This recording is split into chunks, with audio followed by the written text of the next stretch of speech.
आप सभी को मेरा नमस्कार। मैं हूं डॉक्टर धर्मवीर यादव और आज हम चर्चा करेंगे विश्व की पहली यूनिवर्सिटी यानी तक्षशिला विश्वविद्यालय के बारे में। तो देखिए, इससे पहले हमने चर्चा की थी नालंदा विश्वविद्यालय के बारे में और इस वीडियो में हम चर्चा करेंगे तक्षशिला विश्वविद्यालय के बारे में। तो देखिए, ये योग विद्यार्थियों के लिए भी महत्वपूर्ण विषय है, इतिहास के जो विद्यार्थी हैं उनके लिए भी महत्वपूर्ण है और साथ भी जो इंडियन नॉलेज सिस्टम के जो विद्यार्थी हैं, आजकल एक नया कोर्स शुरू हुआ है, नई मास्टर डिग्री शुरू हुई है और उसका नेट का एग्जाम भी होता है, उनके लिए भी बहुत ज़रूरी है। यानी इंडियन नॉलेज सिस्टम यानी भारतीय जो ज्ञान परंपरा है, उसमें तक्षशिला और नालंदा विश्वविद्यालय का बहुत बड़ा योगदान है। दोनों विश्वविद्यालय इसी तरह से हैं जैसे राम और लखन की जोड़ी कहते हैं, है ना? तो ये एक समय होती थी क्रिकेट में भी सचिन और सौरव गांगुली की जोड़ी। तो इसी तरह से तक्षशिला और नालंदा जो विश्वविद्यालय है, शिक्षा के और ज्ञान के बहुत ही बड़े केंद्र रहे हैं और जो अपने आप में भारत का ही नहीं बल्कि पूरी दुनिया के गौरव थे ये दोनों विश्वविद्यालय। तो तक्षशिला की आज हम विस्तार से चर्चा करेंगे। तो देखिए दोस्तों, जो तक्षशिला विश्वविद्यालय है, क्योंकि पहले अखंड भारत था, लेकिन भारत के कई टुकड़े हो गए और जो तक्षशिला विश्वविद्यालय जो था वो वर्तमान में पाकिस्तान में है। तो पाकिस्तान में जो एक रावलपिंडी शहर है, उससे उत्तर पश्चिम की तरफ हम जाते हैं तो लगभग 35 किलोमीटर की दूरी पर यह विश्वविद्यालय स्थित है और पाकिस्तान का प्रमुख पर्यटन केंद्र भी यह वर्तमान में है। यानी बहुत से लोग या कई देशों के लोग, इतिहासकार, बुद्धिजीवी, विद्वान इस विश्वविद्यालय को देखने के लिए आते हैं। और अगर हम बात करें भारतीय मैथोलॉजी की, तो उसमें भी इस विश्वविद्यालय का जिक्र मिलता है और कहते हैं कि जिस नगर में ये विश्वविद्यालय था, उस नगर के बारे में कहा जाता है कि जो भगवान श्री राम है और उनके जो भाई हैं भरत, है ना, उनके जो पुत्र थे, भरत का जो पुत्र था, बेटा था तक्ष, उन तक्ष ने उस नगर की स्थापना की थी, है ना, तक्षशिला नगर था और उन्हीं के नाम पर बताते हैं ये विश्वविद्यालय का नाम पड़ा था, है ना। तक्षशिला नगर था और उसी नगर के आधार पर ये तक्षशिला विश्वविद्यालय का नामकरण हुआ था। तो जबकि अगर हम दूसरे विश्वविद्यालय की बात करें, अलग वीडियो में हम जान चुके हैं, वो नालंदा विश्वविद्यालय लगभग 450 ईस्वी के आसपास वो बना था, उसके बारे में हम विस्तार से जान चुके हैं, जो मगध साम्राज्य में वर्तमान बिहार राज्य के नालंदा में स्थित था। तो सबसे पहला विश्वविद्यालय तो तक्षशिला ही रहा है, जो वर्तमान में पाकिस्तान में है। और तक्षशिला का उल्लेख बताते हैं कि ऋग्वेद में भी मिलता है, वाल्मीकि रचित जो रामायण है उसमें भी मिलता है, महाभारत में भी मिलता है और बौद्ध धर्म के जो त्रिपिटक है उन ग्रंथों में भी इनका वर्णन मिलता है। तो इससे स्पष्ट होता है कि तक्षशिला आज का विश्वविद्यालय नहीं है। और जो हमारी जातक कथाएं हैं उनमें भी तक्षशिला का जिक्र आता है और तक्षशिला के बारे में वास्तविक जो जानकारी है, ठीक ढंग से जो जानकारी है, वो ऑफिशियल जो नॉलेज है उसके बारे में, क्योंकि इससा पूरा विश्वविद्यालय था ना, 700 ईसा पूर्व विश्वविद्यालय का प्रादुर्भाव हुआ था ऐसा बताते हैं, लेकिन बीच में कालांतर में लुप्त हो गया। लेकिन जो ऑफिशियली जानकारी बाद में मिली वो हमें 1850 के बाद मिली, यानी 1863 ईस्वी में बताते हैं कि जनरल कनिंघम जो थे और 1912 ईस्वी में सर जॉन मार्शल जो थे उनके द्वारा खुदाई कराई गई थी। तो उस खुदाई में कुछ अवशेष मिले और उन अवशेषों के आधार पर ही पता लगा कि इतना बड़ा भारत का गौरव आज भी छुपा हुआ था, हमें पता ही नहीं था, हमारे संज्ञान में ही नहीं था।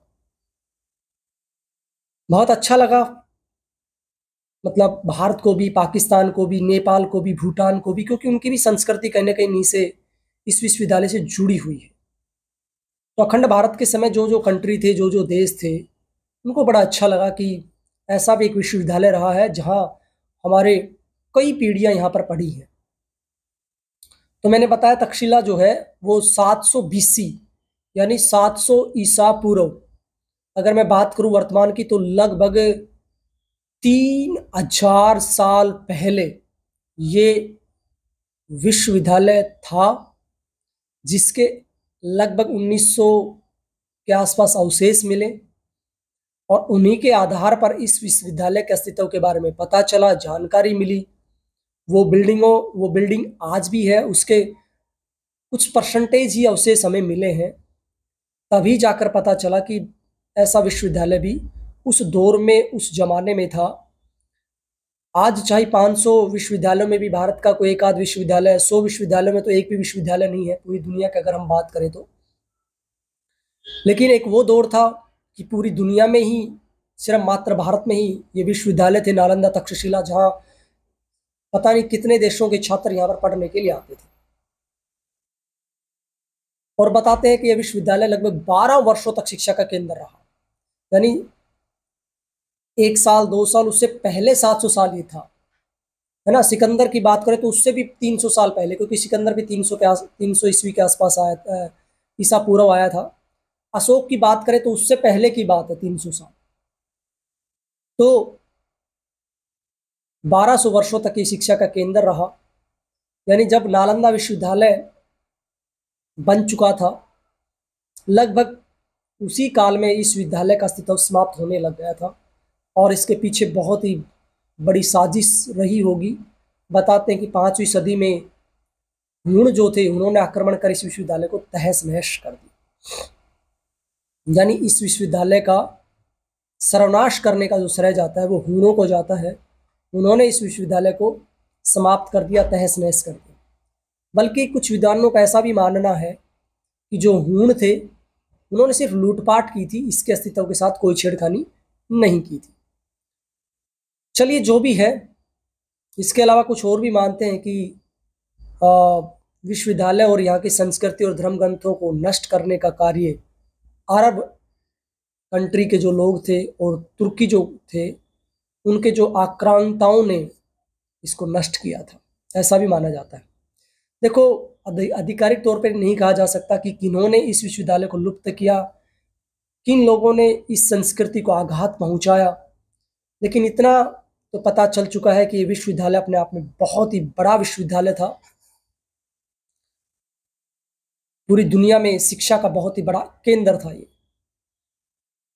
तो देखिए, तक्षशिला में बताते हैं कि पूरे विश्व से, पूरी दुनिया से 10,500 से अधिक छात्र अध्ययन करते थे। यहाँ 60 से भी अधिक विषयों को पढ़ाया जाता था। आज भी बड़े बड़े विश्वविद्यालयों में 60 यानी 60 सब्जेक्ट्स नहीं है, अलग अलग विषय नहीं है। भारत में कुछ ही विश्वविद्यालय होंगे जिनमें 10,500 छात्र पढ़ते हैं। और बताते हैं कि 326 ईस्वी पूर्व में विदेशी आक्रमणकारी सिकंदर के आक्रमण के समय यह संसार का सबसे प्रसिद्ध विश्वविद्यालय ही नहीं था, अपितु उस समय के चिकित्सा शास्त्र का एकमात्र सर्वोपरि केंद्र था। यानी यहाँ पढ़ाई के साथ साथ चिकित्सा का ज्ञान भी दिया जाता था, थेरेपी का ज्ञान भी दिया जाता था। आयुर्वेदिक थेरेपी ज्यादा प्रचलित थी। तो तक्षशिला का जो विस्तार है, इसका जो विकास है, वो विभिन्न रूपों में हुआ है। और इसका बताते कोई एक स्थायी केंद्र भी नहीं था, स्थान भी नहीं था, अपितु ये बहुत बड़े भूभाग में फैला हुआ था। यानी इसके कई उपभाग थे, है ना। जैसे कई छोटे छोटे शिक्षा के केंद्र भी थे इसके, और विविध विद्याओं के जो विद्वान आचार्य थे, उन्होंने अपने विद्यालय तथा आश्रम बना रखे थे, और छात्र अपनी रुचि अनुसार अध्ययन करते थे, विभिन्न आचार्यों के पास जाते थे। नाथ छोटे छोटे आश्रमों में जाते थे, वहां पर वो शिक्षा ग्रहण करते थे। और बताते हैं पाठ्यक्रमों की अगर हम बात करें, सिलेबस की हम बात करें, तो वहां पर वेद, वेदांत, अष्टादश विद्याएं, है ना, दर्शन, व्याकरण, अर्थशास्त्र, राजनीति, युद्ध विद्या, शस्त्र संचालन, ज्योतिष, आयुर्वेद, ललित कलाएं, हस्त विद्या, अश्व विद्या, मंत्र विद्या और विभिन्न प्रकार की भाषाएं, शिल्प आदि की शिक्षा विद्यार्थी प्राप्त करते थे। ये बहुत बड़ी बात है। और प्राचीन भारतीय साहित्य के अनुसार पाणिनि, कौटिल्य, चंद्रगुप्त, जीवक, कौशलराज, प्रसेनजीत आदि महापुरुषों ने इसी विश्वविद्यालय में शिक्षा प्राप्त की थी।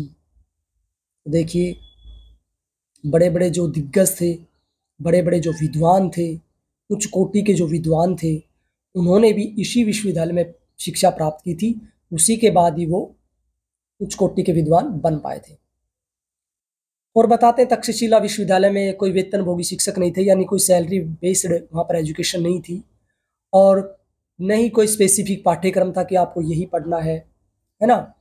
और कोई समय सीमा भी नहीं थी कि भाई आपको 1 साल में, 2 साल में ये डिग्री दे देंगे, 3 साल में ये डिग्री मिल जाएगी, ऐसा बिल्कुल भी नहीं था। और न ही कोई विशिष्ट प्रमाण पत्र या उपाधि दी जाती थी। शिष्य की योग्यता और रुचि देखकर आचार्य उनके लिए अध्ययन की अवधि स्वयं निश्चित करते थे। परंतु कहीं कहीं पर कुछ पाठ्यक्रमों की समय सीमा निर्धारित थी।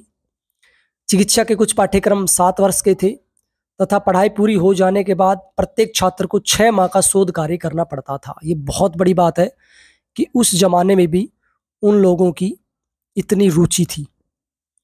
और बताते हैं कि इस शोध कार्य में वह कोई औषधि की जड़ी बूटी का पता लगाता, तब जाकर उसे डिग्री मिलती थी। यानी चिकित्सा में उसे शोध भी करना पड़ता था और कहीं कोई नई जड़ी बूटी है उसके बारे में उसे खोज करनी पड़ती थी। अनेक अनुसंधानों से, अनेक रिसर्च से पता चला है कि यहाँ 12 वर्ष तक अध्ययन के पश्चात दीक्षा मिलती थी। 12 वर्ष तक यहाँ पढ़ाई करनी पड़ती थी, उसके बाद ही छात्र को दीक्षा मिलती थी। ठीक है, उसको मतलब 12 साल यहाँ रहना कंपलसरी था। दीक्षांत समारोह होता है ना, तो यहाँ 12 साल के बाद ही उसको कन्वोकेशन होता था, उसे गुरुओं का आशीर्वाद मिलता था। और 500 वर्ष पूर्व जब संसार में चिकित्सा शास्त्र की भी परंपरा नहीं थी, तब तक्षशिला आयुर्वेद विज्ञान का सबसे बड़ा केंद्र था। यानी 500 ईस्वी पूर्व तक्षशिला में आयुर्वेद विज्ञान की बहुत बड़ी शिक्षा दी जाती थी चिकित्सा के क्षेत्र में।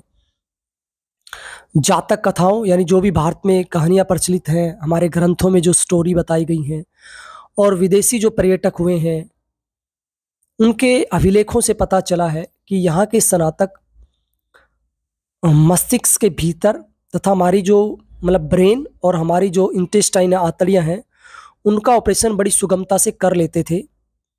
तो देखिए कितना उच्च कोटि का हमारा आयुर्वेद था। यानी वो शल्य चिकित्सा भी जानते थे। और वो भी अच्छी बात है कि ब्रेन और हमारी इंटेस्टाइन, हमारे स्टमक की वो सर्जरी कर लेते थे। अनेक असाध्य रोगों के उपचार सरल एवं सुलभ जड़ी बूटियों से करते थे। बहुत से रोगों के उपचार वो बहुत ही सरल तरीके से जड़ी बूटियों से कर देते थे। इसके अतिरिक्त अनेक दुर्लभ जड़ी बूटियों का भी उन्हें ज्ञान था। शिष्य आचार्य के आश्रम में रहकर विद्या अध्ययन करते थे। एक आचार्य के पास अनेक विद्यार्थी रहते थे। इनकी संख्या 100 से भी अधिक होती थी, है ना। अध्ययन में क्रियात्मक कार्य को बहुत महत्व दिया जाता था। यानी प्रैक्टिकली या प्रायोगिक कार्य बहुत अच्छे से करवाया जाता था। यानी रट्टू तोते उन्हें नहीं बनाया जाता था। छात्रों को देशाटन यानी पूरे देश की यात्रा भी कराई जाती थी। यानी पूरे जो अखंड भारत था उसकी पूरी यात्रा कराई जाती थी, ताकि इसे क्योंकि समय बहुत देना पड़ता था 12 साल का, तो उसमें विद्या अध्ययन के साथ साथ प्रैक्टिकल करने के साथ साथ पूरे देश की यात्रा छात्रों को कराई जाती थी, ताकि वो हर तरह की संस्कृति से रूबरू हो सके। जब शिक्षा पूर्ण हो जाती थी तो परीक्षा भी लेते थे, गुरु अपने अनुसार, आचार्य अपने अनुसार। और तक्षशिला विश्वविद्यालय से स्नातक होना उस समय अत्यंत गौरवपूर्ण माना जाता था। और अच्छी बात यह है कि यहाँ पर धनी और निर्धन यानी अमीर गरीब सभी तरह के छात्र पढ़ते थे, सभी के लिए व्यवस्था थी। धनी जो छात्र थे, अमीर जो छात्र थे, उच्च घराने के जो छात्र थे, वो आचार्य को भोजन, निवास और अध्ययन का शुल्क देते थे, तथा जो गरीब छात्र थे, पुअर जो स्टूडेंट्स थे, वो अध्ययन करते हुए आश्रम के कार्य करते थे, यानी वो आश्रम की सेवा भी करते थे और वहाँ पर उनका खाना पीना रहना निःशुल्क रहता था।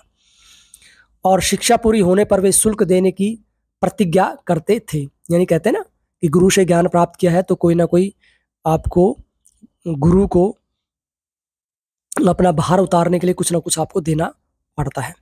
तो प्राचीन साहित्य से विदित होता है कि तक्षशिला विश्वविद्यालय में पढ़ने वाले उच्च वर्ण के ही छात्र होते थे।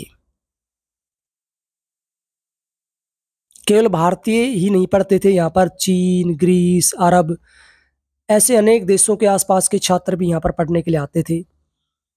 और सुप्रसिद्ध विद्वान, चिंतक, कूटनीतिज्ञ, अर्थशास्त्री चाणक्य ने भी अपनी शिक्षा कहते हैं यहीं पर पूर्ण की थी। उसके बाद यहीं शिक्षण कार्य भी करने लगे थे वो। आचार्य जो चाणक्य है या चंद्रगुप्त जो हैं या कौटिल्य उनको कहें, उन्होंने भी यहीं पर शिक्षा प्राप्त की थी और फिर बाद में यहीं पर वो as a Acharya, as a गुरु शिक्षण कार्य करने लगे थे। यहीं उन्होंने अपने अनेक ग्रंथों की रचना की थी, यहीं पर रहकर ही उन्होंने ग्रंथों की रचना की थी। इस विश्वविद्यालय की स्थिति ऐसे स्थान पर थी जहां पूर्व और पश्चिम से आने वाले मार्ग भी मिलते थे। तो देखिए कितना साइंटिफिक जगह थी वो, कि पूर्वी साइड यानी यूरोप है ना, और इधर से एशिया, दोनों का वहां मिलन हो सकता था।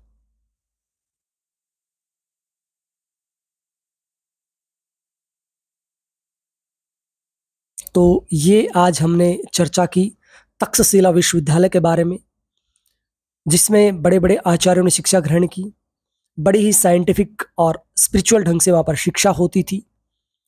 और इसके बारे में बहुत ज़्यादा जानकारी मिल नहीं पाई है, क्योंकि 3000 साल पुरानी बातें हैं।